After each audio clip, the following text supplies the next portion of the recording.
Hey guys, this is Sonu Alawat. दोस्तों, जैसे कि आपको पता ही है, कल रात फाइनली एसएससी एमटीएस और हवलदार की नई वैकेंसीज आ चुकी है। तभी से बहुत सारे स्टूडेंट्स के लगातार डाउट्स बन रहे हैं, तो मैंने सोचा आप सभी के ये डाउट्स डिटेल के साथ क्लियर किए जाएं। तो आज का ये वीडियो बहुत ज्यादा महत्वपूर्ण है, क्योंकि आप सभी के ये डाउट्स क्लियर करना बहुत ज्यादा जरूरी है। क्योंकि यार एक छोटी सी गलती की वजह से, चीजों को थोड़ा सा नजरअंदाज करने की वजह से आपको पूरी लाइफ पछताना पड़ सकता है। कौन कौन सी गलतियां हैं वो मैं आपको आगे इस वीडियो में बता ही रहा हूं। आपके जितने भी मेजर डाउट्स बन रहे थे वो सभी मैंने नोट डाउन कर लिए हैं। जैसे कि काफी सारे लोग पूछ रहे हैं कि भैया एग्जैक्टली एग्जाम कब कंडक्ट कराया जाएगा, तो डेट्स बताने की कोशिश करूंगा। साथ ही कुछ लोग पूछ रहे हैं कि सिलेक्शन होने के बाद कौन सी पोस्ट के ऊपर इनिशियल इनहैंड सैलरी हमें क्या मिलने वाली है। डिपार्टमेंट से रिलेटेड काफी सारे लोग के डाउट्स बन रहे हैं। एमटीएस की पोस्ट के ऊपर सिलेक्शन होने के बाद कौन कौन से डिपार्टमेंट्स हमें मिलेंगे, हवलदार की पोस्ट के ऊपर कौन से डिपार्टमेंट्स मिलते हैं, जो प्रोफाइल यानी कि एग्जैक्टली काम क्या करना पड़ेगा एमटीएस की पोस्ट के ऊपर या फिर हवलदार की पोस्ट के ऊपर। पोस्ट प्रेफरेंस सबसे इंपॉर्टेंट है दोस्तों, क्योंकि दोस्तों पोस्ट प्रेफरेंस काफी हद तक डायरेक्टली प्रोपोर्शनल है आपकी जॉब लोकेशन के। जो आप पोस्ट प्रेफरेंस चूज करोगे ना, वही आपकी जॉब लोकेशन भी रहेगी। तो जॉब लोकेशन से रिलेटेड भी डाउट क्लियर करूंगा। पोस्टिंग लोकेशन आपकी क्या रहेगी, कौन सी पोस्ट के ऊपर। प्रीवियस ईयर कट ऑफ की डिमांड कर रहे हैं काफी सारे लोग कि भैया इसकी कट ऑफ क्या जाती है, सेफ स्कोर क्या हो सकता है। एग्जाम सिलेबस में इस बार काफी बड़े बड़े बदलाव किए गए हैं, उनके बारे में बात करेंगे। साथ ही बेस्ट बुक की डिमांड कर रहे हैं कुछ लोग, कौन सी बुक से तैयारी करें। कुछ लोग प्रीवियस ईयर क्वेश्चन पेपर की डिमांड कर रहे हैं, और भी काफी सारे डाउट्स बन रहे हैं जो कि इस वीडियो में क्लियर करने वाला हूं। तो चलिए यार, बहुत ज्यादा टाइम वेस्ट नहीं करते, फटाफट वीडियो को शुरू करते हैं। बट उससे पहले आपको एक छोटी मगर मोटी इंफॉर्मेशन दे दूं, कल रात की तरह ही जैसे कि आपको पता ही है 7 जुलाई संडे के दिन इसी चैनल के ऊपर लास्ट 6 मंथ्स के मोस्ट इंपोर्टेंट एकदम फिल्टर सिलेक्टेड करंट अफेयर्स के एक सुपरफास्ट मैराथन हम कंडक्ट करने जा रहे हैं, जो कि हर एक कॉम्पिटिटिव एग्जाम के लिए बहुत ज्यादा महत्वपूर्ण होंगे। तो एक ही वीडियो में पिछले 6 महीने के करंट अफेयर्स को कवर करेंगे, और सभी करंट अफेयर्स बहुत ज्यादा महत्वपूर्ण रहने वाले हैं। तो यार 7 जुलाई शाम 5 बजे वाली वीडियो का वेट जरूर करिएगा। देखिए दोस्तों, इतना तो आपको पता ही होगा, एसएससी एमटीएस हवलदार की वैकेंसीज आ चुकी है। इस बार टोटल नंबर ऑफ वैकेंसीज 8326 है। फुल डिटेल वीडियो कल रात ही आपको प्रोवाइड करा दिया था, लिंक डिस्क्रिप्शन बॉक्स में जरूर देख लीजिएगा। पूरा नोटिफिकेशन डिटेल के साथ डिस्कस कर रखा है। एमटीएस की पोस्ट के ऊपर 4887 वैकेंसी है, हवलदार की पोस्ट के ऊपर 3439 वैकेंसी है। ऑनलाइन फॉर्म कल से यानी कि 27 जून से स्टार्ट हो चुके हैं, लास्ट डेट 31 जुलाई है। क्वालिफिकेशन सभी 10वीं पास कैंडिडेट एलिजिबल है। एज लिमिट जनरल वालों के लिए 18 से 27 साल है। तो भाई अगर आप एलिजिबल है, फटाफट फॉर्म अप्लाई कर दीजिएगा, लिंक इसी वीडियो के नीचे डिस्क्रिप्शन बॉक्स में है। तो पहला सवाल आता है एग्जाम डेट की, भैया एग्जाम डेट क्या रह सकती है। नोटिफिकेशन में इतना तो बता रखा है कि भैया आपका एग्जाम अक्टूबर नवंबर में कंडक्ट कराया जाएगा, लेकिन फिर भी अगर टेंटेटिव डेट के बारे में हम बात करने की कोशिश करें तो अराउंड 25 अक्टूबर से 10 नवंबर के आसपास आपका एग्जाम कंडक्ट कराया जा सकता है। इस चीज का ध्यान रखिएगा, ये एक टेंटेटिव डेट है। यहां पर 25 अक्टूबर की जगह 20 अक्टूबर भी हो सकता है, 15 अक्टूबर भी हो सकता है। लेकिन आपका एग्जाम अगर अक्टूबर नवंबर के बीच में हो रहा है तो लगभग 25 अक्टूबर से 10 नवंबर के आसपास एग्जाम मान के चलिए आपका होगा। तो अब क्या, अब से आपके पास मोटे मोटे 3 महीने हैं प्रिपरेशन करने का। तो भाई खुद को झोंक दीजिए, इस बार एग्जाम निकालना है, क्योंकि टोटल नंबर ऑफ वैकेंसीज भी काफी बढ़िया है। पिछले साल कितनी वैकेंसीज थी, अराउंड 1700 वैकेंसीज थी। बढ़ाने के बाद भी अराउंड 40 लाख के आसपास फॉर्म पक्के हैं, इस बात का ध्यान रखिएगा। दूसरा सवाल आता है कि भैया इनिशियल इनहैंड सैलरी क्या रहती है इन पोस्ट के ऊपर। कुछ लोग कहते हैं कि सैलरी बहुत ही कम होती है, ऐसा बिल्कुल भी नहीं है। देखिए दोस्तों, दोनों ही पोस्ट हमारी 1800 रुपए ग्रेड पे वाली पोस्ट है।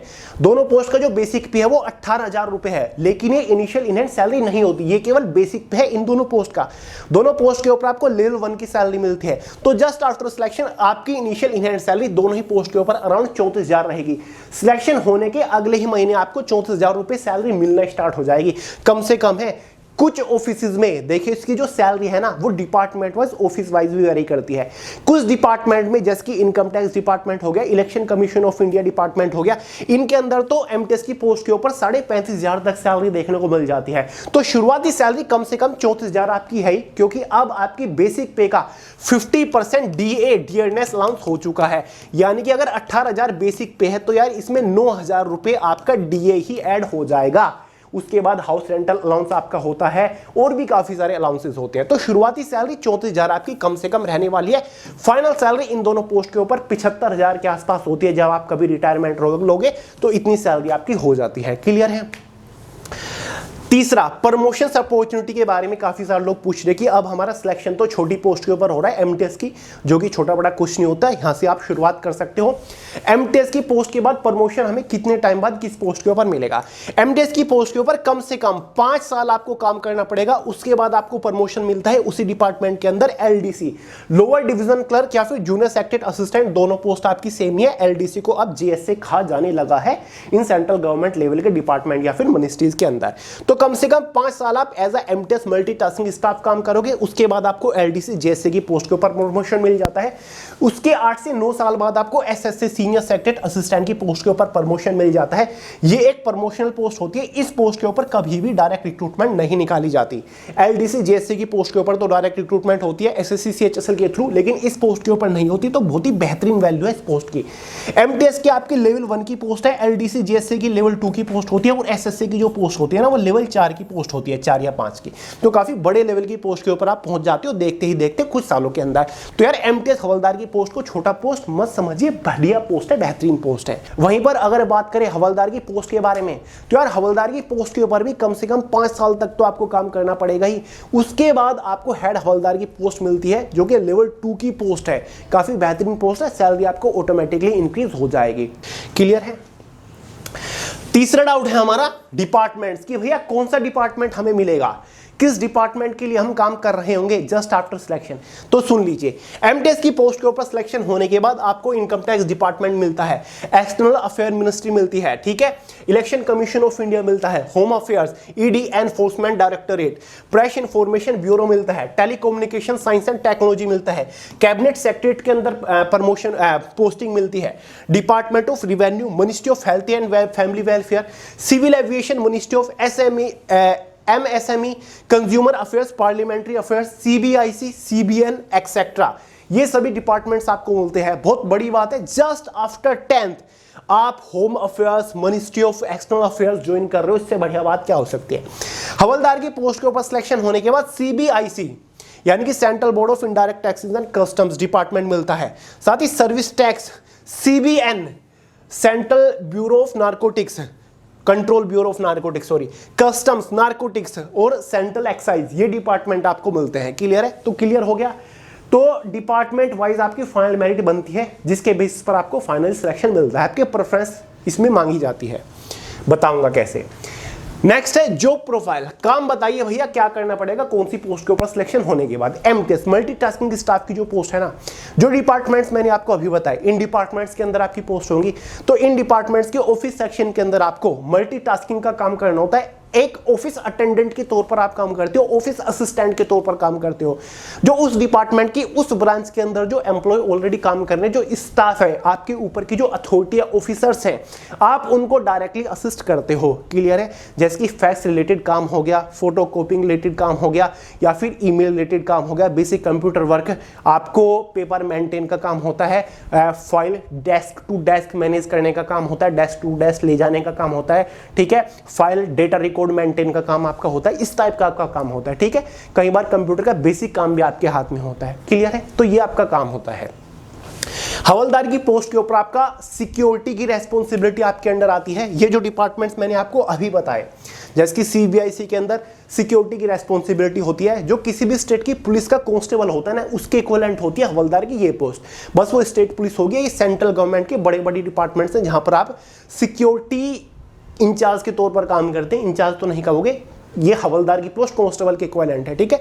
तो आपको प्रॉपर यूनिफॉर्म मिलता है, उस डिपार्टमेंट के हवलदार की जो यूनिफॉर्म है वो मिलती है। कुछ डिपार्टमेंट में व्हाइट यूनिफॉर्म होती है हवलदार की, कुछ डिपार्टमेंट में खाकी जैसी कांस्टेबल की होती है ना, पुलिस कांस्टेबल की, ऐसी यूनिफॉर्म होती है। पोस्ट प्रेफरेंस किस तरीके से देनी है, काफी सारे लोगों ने पूछा, ये मोस्ट इंपोर्टेंट है। फॉर्म अप्लाई करते टाइम आपसे पोस्ट प्रेफरेंस मांगी जाती है। देखिए दोस्तों, जब आप इसको ऑनलाइन फॉर्म अप्लाई कर रहे होंगे, आपके पास एक ऐसा ऑप्शन आएगा जहां पर आपको पोस्ट प्रेफरेंस देनी है कि भाई मेरी फर्स्ट प्रेफरेंस हवलदार CGST चंडीगढ़ की है, दूसरी प्रेफरेंस एमटीएस ओडिसी की है, तीसरी प्रेफरेंस मेरी एमटीएस दादर और नगर हवेली की है, चौथी प्रेफरेंस मैं एमटीएस चंडीगढ़ को देना चाहूंगा, पांचवी प्रेफरेंस एमटीएस सिक्किम को देना चाहूंगा, छठी प्रेफरेंस में एमटीएस गोवा को, सातवीं preference MTS Haryana, MTS West Bengal, MTS Gujarat या फिर हवलदार औरंगाबाद, इस तरीके से आपको प्रेफरेंस देनी है। ठीक है, आपकी प्रेफरेंस के बेसिस पर आपको सिलेक्शन मिलेगा, क्योंकि जो फाइनल मेरिट बनती है ना वो पोस्ट वाइज तो बनती है, कैटेगरी वाइज तो बनती है, साथ ही डिपार्टमेंट वाइज भी बनती है, स्टेट वाइज भी बनती है। क्लियर है? ठीक है, तो सबकी कट ऑफ आपकी अलग अलग बनेगी। मतलब हवलदार चंडीगढ़ की cut of, general OBC ST SC की कुछ और बनेगी। ये ऑफिसेज हैं, हेड ऑफिसेज हैं यहाँ पे। एमटीएस उड़ीसा की जनरल ओबीसी एसटी एससी की कट ऑफ कुछ और बनेगी, साथ ही MTS Goa general OBC ST SC की कट ऑफ अलग बनेगी। तो इस तरीके से आपकी कट ऑफ बनेगी। ठीक है, अगर आप बहुत सारी जो आपने 10 प्रेफरेंस दे रखे हैं उन सभी को क्वालिफाई कर लेते हो, जो आपकी पहली शुरुआती प्रेफरेंस होगी उनके बेसिस पर आपको सिलेक्शन दिया जाएगा। तो पोस्ट प्रेफरेंस बहुत ही सोच समझ के चूज करेगा, क्योंकि जॉब लोकेशन काफी हद तक मैटर करती है। मान के चलिए आप उड़ीसा से बिलोंग करते हो, फर्स्ट प्रेफरेंस आपने एमटीएस उड़ीसा दे रखी है और आप उसकी कट ऑफ को क्वालिफाई कर गए, तो भाई आपका सिलेक्शन एमटीएस का कि जो ऑफिस होगा, मतलब जैसे कि इनकम टैक्स का कोई डिपार्टमेंट है उसकी कट ऑफ में आप फिट बैठ रहे हो, तो वहां पर आपकी पोस्टिंग होगी उड़ीसा के अंदर, होम स्टेट में आपको पोस्टिंग मिलेगी फिर। ठीक है, तो ऐसा ही है सारा का सारा। बहुत सारी है, नोटिफिकेशन में आपको दिख रहा होगा ये सारी चीजें, सारी जानकारी दे रखी है location wise. Previous year cut off के बारे में काफी सारे लोग पूछ रहे हैं कि भैया प्रीवियस ईयर कट ऑफ बताइए, तो आप खुद देख लीजिए। इसकी cut off category wise, state wise, office wise बनती है। ये रहा आपके सामने स्क्रीन के ऊपर। दोस्तों एक बात के ऊपर ध्यान दीजिएगा, इस बार टोटल कितनी वैकेंसीज है? 8326। पिछले साल टोटल कितनी वैकेंसीज थी? केवल 1788। तो जाहिर सी बात है इतनी कम वैकेंसीज थी तो कट ऑफ काफी हाई गई होगी। इस बार वैकेंसीज कई गुना ज्यादा है, तो डेफिनेटली कट ऑफ में आपको राहत देखने को मिलेगी। क्लियर है?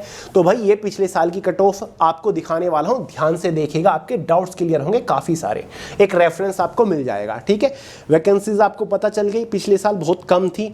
तो भाई state wise, office wise, post wise और कैटेगरी वाइज आपकी कट ऑफ बनती है। ये देख लीजिएगा स्क्रीन के ऊपर, ये भाई cut off detail for the post of MTS, तो ये फाइनल कट ऑफ है। जैसे कि आप देख लीजिए, किसकी बात करें, सबसे पहले बात करते हैं दिल्ली की। सबसे ज्यादा ट्रेंडिंग में रहता है दिल्ली। दिल्ली की जनरल कैटेगरी कट ऑफ देख लीजिए एमटीएस की पोस्ट के ऊपर, ये रहा। ये आपका 20 नंबर पर दिल्ली है। 18 से 25 साल कैटेगरी में देखते हैं, ये आपकी जनरल कैटेगरी हो गई। 150 नंबर में से आपकी फाइनल कट ऑफ बनती है। 150 में से पिछले साल 135 नंबर कट ऑफ थी, ये देख लीजिए 135 नंबर दिख रहा है आपको, 135, 150 में से 135 एमटीएस की पोस्ट के ऊपर कट ऑफ थी, फाइनल कट ऑफ। अगर पिछले साल किसी के इतने नंबर थे तो उसका सिलेक्शन हो गया समझो। और पिछले साल वैकेंसीज कितनी थी? 1700 समथिंग थी केवल एमटीएस की पोस्ट के ऊपर, तो बहुत कम थी। समझ गए? उसके बाद कोई दूसरे स्टेट पकड़ लीजिए, एग्जाम्पल के तौर पर हरियाणा ही ले लेते हैं। ठीक है, ये रहा हरियाणा, जनरल की ही देख लो। 18 से 25 साल कैटेगरी 13 नंबर पर है, 142 कट ऑफ। कितनी हाई कट ऑफ गई थी पिछले साल? 150 नंबर में से कट ऑफ मैं आपको बता रहा हूं, और एमटीएस की कट ऑफ मैंने आपको अभी जस्ट बताई है। क्लियर है? अगर हम बात करें हवलदार की पोस्ट की कट ऑफ, हवलदार ये तो एमटीएस हो गया, यही आपकी चलेगी सारी। पूरा पीडीएफ मैं आपको टेलीग्राम चैनल के अंदर प्रोवाइड करा दूंगा, लिंक डिस्क्रिप्शन बॉक्स में। समझ गए? ये 18 से 27 साल एज कैटेगरी आ गई। 2 कैटेगरी होती है ना, ये लो भाई हवलदार की कट ऑफ आपकी आ गई, ऑफिस वाइज कट ऑफ आ गई हवलदार की। एग्जाम्पल के तौर पर जैसे कि आपका औरंगाबाद है, HCG का मतलब है हवलदार CGST। ठीक है, औरंगाबाद ऑफिस से जनरल कैटेगरी की कितनी कट ऑफ थी? 132 हवलदार की पोस्ट के ऊपर, 132 कट ऑफ कितने में से? 150 में से। भोपाल की देख लीजिए, SC कैटेगरी की कितनी थी? 133। चेन्नई की देख लीजिए, जनरल कैटेगरी की कितनी थी? 134। ठीक है, दिल्ली की देख लीजिए, HCG डिपार्टमेंट के अंदर ही जनरल कैटेगरी की हवलदार की पोस्ट के ऊपर 153। मतलब 150 में से फाइनल कट ऑफ बन रही है और दिल्ली की 153 कट ऑफ जा रही है, क्योंकि नॉर्मलाइजेशन मिलकर मार्क्स बढ़ जाते हैं ना, तो फाइनल कट ऑफ है ये। तो कट ऑफ पिछली बार बहुत ज्यादा हाई थी क्योंकि वैकेंसीज बहुत ही लिमिटेड थी। इस बार तो वैकेंसीज कई गुना ज्यादा है, तो इस बार वो मेंटेलिटी मत लेके रखेगा कि भाई कट ऑफ ज्यादा जाती है सिलेक्शन नहीं होगा, हम तैयारी ही नहीं करते। ऐसा कुछ भी नहीं है, बिंदास तैयारी करिए। ये कट ऑफ इसकी पिछले साल की थी, लेकिन हाँ इस बार ये जरूर होगा, पिछले साल वैकेंसीज कम थी तो फॉर्म भी थोड़े से कम थे, अराउंड 32 लाख के आसपास फॉर्म अप्लाई हुए थे। इस बार वैकेंसीज कई गुना ज्यादा है तो फॉर्म भी आपके ज्यादा ही अप्लाई होंगे। मान के चलिए 38 से 40 लाख के आसपास फॉर्म आपके पक्का तय है, लिख के ले लीजिए, इतने फॉर्म अप्लाई होंगे ही होंगे। ठीक है, कट ऑफ से रिलेटेड डाउट क्लियर है? तो कट ऑफ में इस बार प्रीवियस ईयर के कंपैरिजन में राहत आपको देखने को मिलेगी, घबराना बिल्कुल भी नहीं है। एग्जाम सिलेबस में इस बार काफी चेंजेस हैं। तो यार एग्जाम सिलेबस मैंने आपको कल वाली वीडियो में भी डिस्कस करा दिया था, फिर से मैं आपको पीडीएफ फॉर्म में ही प्रोवाइड करा देता हूं। स्क्रीन के ऊपर आपको इसका डिटेल्ड एग्जाम सिलेबस दिख रहा होगा। तो ये पीडीएफ मैंने आपको वीडियो सक्सेस टेलीग्राम चैनल के अंदर प्रोवाइड करा दिया है, वहां से डाउनलोड करके पूरे सिलेबस को अच्छे से देख सकते हैं, समझ सकते हैं कि भाई इस बार कौन से सब्जेक्ट के अंदर से कौन से टॉपिक के ऊपर मोस्टली फोकस करना है। तो लिंक डिस्क्रिप्शन बॉक्स में टेलीग्राम चैनल का। एग्जाम सिलेबस में इस बार चेंजेस है, पिछले वाले सिलेबस को टारगेट करके मत प्रिपरेशन करिएगा, कुछ टॉपिक कम ही है, ज्यादा नहीं है, थोड़े से कम ही है, ठीक है। बेस्ट बुक्स के बारे में काफी सारे लोग पूछ रहे कि भैया बेस्ट बुक प्रोवाइड करिए। देखिए दोस्तों, बेस्ट बुक के लिए कल सेपरेट वीडियो आ रहा है, क्योंकि मैं काफी सारी बुक्स को एनालाइज करने में लग रहा हूं। तो इस बार सबसे बेस्ट बुक आपको बताऊंगा सब्जेक्ट वाइज कौन सी बुक से प्रिपरेशन करें ताकि एग्जाम को क्रैक कर लो हाईएस्ट स्कोर के साथ, ठीक है। तो आपको कोई कोचिंग वगैरह जाने की जरूरत नहीं है, उन बुक से अच्छे से प्रिपरेशन आप कर सकते हो। प्रीवियस ईयर पेपर कि भैया प्रीवियस ईयर पेपर कहां से लेकर आए, तो यार प्रीवियस ईयर पेपर बहुत बड़ी बात नहीं है, गूगल कर लीजिएगा, आपको प्रीवियस ईयर क्वेश्चन पेपर मिल जाएंगे। फिर भी जो लोग नए हैं, रेफरेंस के लिए मैं आपको एक दो previous year question paper PDF form में वीडियो से टेलीग्राम चैनल के अंदर प्रोवाइड करा रहा हूं, स्क्रीन के ऊपर आपको दिख रहा होगा। इनको देख लीजिएगा, एनालाइज कर लीजिएगा, आपको पता चल जाएगा कि भाई एमटीएस के एग्जाम में किस लेवल के क्वेश्चन पूछे जाते हैं, किस सब्जेक्ट से किस टाइप के क्वेश्चन पूछे जाते हैं, कौन से टॉपिक के ऊपर मोस्टली फोकस किया जा रहा है, ठीक है, किस तरीके से क्वेश्चन को घुमा फिरा के पूछा जा रहा है, ठीक है। तो लिंक डिस्क्रिप्शन बॉक्स में, वहां से आप previous year question paper download कर सकते हो। वैसे खुद गूगल कर लीजिएगा, बहुत सारी वेबसाइट्स हैं जो कि आपको प्रोवाइड कराती है previous year question paper. Market के अंदर बहुत सारी बुक्स भी आपको मिल जाएंगी जिसमें प्रीवियस ईयर क्वेश्चन पेपर की कंपाइलेशन आपको मिल जाती है विद डिटेल सॉल्यूशन, ठीक है। तो ये प्रॉब्लम आपकी वहां से सोल्व हो जाएगी। तो दोस्तों ये थे आपके कुछ 10-12 डाउट जो कि मैंने इस वीडियो में क्लियर कर दिए। उम्मीद करता हूँ आपके सभी डाउट क्लियर हो गए होंगे। अगर फिर भी कोई डाउट रह गया हो तो बिंदास कमेंट करके पूछ लीजिएगा, वरना सोनू हिलात के नाम से इंस्टाग्राम के ऊपर मिल जाऊंगा, लिंक डिस्क्रिप्शन बॉक्स में है। बाकी कल बेस्ट बुक के रिगार्डिंग वीडियो आ रही है, टॉपिक स्कोरिंग टॉपिक्स वाला वीडियो भी लेकर आऊंगा, कौन से टॉपिक के ऊपर मोस्टली आपको फोकस करना है जो एग्जाम में हाईएस्ट मार्किंग के अंदर पूछे जाते हैं, और एग्जाम को क्रैक करने की स्ट्रेटजी भी आपके लेकर आऊंगा। तो चलिए दोस्तों, इस वीडियो में इतना ही था। पसंद आई हो, डाउट्स क्लियर हुए हो, लाइक करेगा, दोस्तों के साथ शेयर करेगा, चैनल को सब्सक्राइब करना मत भूलिएगा। मिलते हैं अगली वीडियो में बहुत जल्द, तब तक के लिए जय हिंद।